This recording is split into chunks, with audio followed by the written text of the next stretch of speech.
Alright guys, welcome back to the channel. In today's video we will be going over the second half of part 19 of the Master Key System by Charles F. Hannell.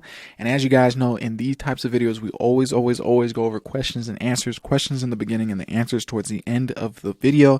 So let's go ahead and get straight into what we are going to learn today in today's reading. So number 1, upon what does form depend? Number 2, how may the rate of vibration be changed? Number 3, upon what does mental action depend? Number 4, does the creative energy originate in the individual or the universal? And last but not least, number 5, why is the individual necessary? So without further ado, guys, I'm going to get straight into the second half of part 19. And then towards the end of the video, we will go over the answers to these questions. So stay for that. All right, so second half of part 19. Let's get into it. You may know that thought constantly, eternally is taking form, is forever seeking expression, or you may not. But the fact remains that if your thought is powerful, constructive, and positive, this will be plainly evident in the state of your health, your business, and your environment. If your thought is weak, critical, destructive, and negative generally, it will manifest in your body as fear, worry, and nervousness, in your finance as lack and limitation, and in discordant conditions in your environment. All wealth is the offspring of power. Possessions are of value only as they confer power. Events are significant only as they affect power. All things represent certain forms and degrees of power. A knowledge of cause and effect, as shown by the laws governing steam, electricity, chemical affinity, and gravitation, enables men to plan courageously and to execute fearlessly. These laws are called natural laws because they govern the physical world, but all power is not physical power. There is also mental power, and there is moral and spiritual power. What are our schools, our universities, but mental powerhouses, places where mental power is being developed? As there are many mighty powerhouses for the application of power to ponderous machinery, whereby raw material is collected and converted into the necessities and comforts of life, so the mental powerhouses collect the raw material and cultivate and develop it into a power which is infinitely superior to all the forces of nature, marvelous though they may be. What is this raw material which is being collected in these thousands of mental powerhouses all over the world and developed into a power which is evidently controlling every other power? In its static form, it is mind. In its dynamic form, it is thought. This power is superior because it exists on a higher plane, because it has enabled man to discover the law by which these wonderful forces of nature could be harnessed and made to do the work of hundreds and thousands of men. It has enabled man to discover laws whereby time and space have been annihilated, and the law of gravitation overcome.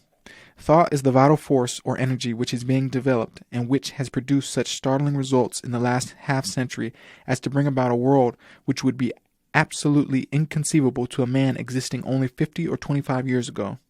If such results have been secured by organizing these mental powerhouses in 50 years, what may not be expected in another 50 years? The substance from which all things are created is infinite in quantity. We know that light travels at the rate of 186,000 miles per second, and we know that there are stars so remote that it takes light 2,000 years to reach us, and we know that such stars exist in all parts of the heaven. We know, too, that this light comes in waves, so that if the ether on which these waves travel was not continuous, the light would fail to reach us. We can then only come to the conclusion that this substance, or ether, or raw material is universally present. How then does it manifest in form? In electrical science, a battery is formed by connecting the opposite poles of zinc and copper, which causes a current to flow from one to the other, and so provides energy. This same process is repeated in respect to every polarity, and as all form simply depends upon the rate of vibration and consequent relations of atoms to each other, if we wish to change the form of manifestation, we must change the polarity. This is the principle of causation. For your exercise this week, concentrate, and when I use the word concentrate, I mean all that the word implies. Become so absorbed in the object of your thought that you are conscious of nothing else, and do this for a few minutes every day. You take the necessary time to eat in order that the body may be nourished. Why not take the time to assimilate your mental food? Let the thought rest on the fact that appearances are deceptive. The earth is not flat, neither is it stationary. The sky is not a dome, the sun does not move, the stars are not small specks of light, and matter which was once supposed to be fixed has been found to be in a state of perpetual flux.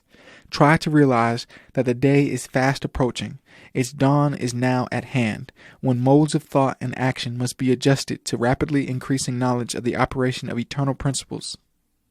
Silent thought is, after all, the mightiest agent in human affairs. Channing.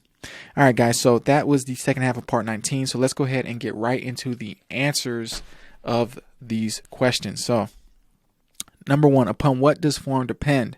Form depends upon the rate of vibration. Number 2, how may the rate of vibration be changed? The rate of vibration may be changed by mental action. Number 3, upon what does mental action depend? Mental action depends upon polarity, action and reaction between the individual and the universal. Number 4, does the creative energy originate in the individual or the universal? Creative energy originates in the universal, but the universal can manifest only through the individual. Very, very, very important, guys. And number 5, why is the individual necessary? Because the universal is static and requires energy to start it in motion. This is furnished by food, which is converted into energy, which in turn enables the individual to think. When the individual stops thinking, he stops thinking. Then he no longer acts upon the universal. There is consequently no longer any action or reaction. The universal is then only pure mind in static form. Mind at rest. All right, guys, so that is the end of the video. That was the second half of part 19. In the next video, we will be going over the first half of part 20. I want to thank you guys for watching. Go ahead and smash that like button to help get this video out to more people. Tap the subscribe button to help us out with our current goal on the channel to reach 1,000 subs. And if you have any questions, you guys can always email me directly at info@tycoontalk.xyz or leave a comment in the comment section below and let me know any topics you want me to cover or go more in depth about in the comment section below as well. All of my links are in the description box below. Social medias, online store, everything in between. You can go ahead and check that out in the description box below.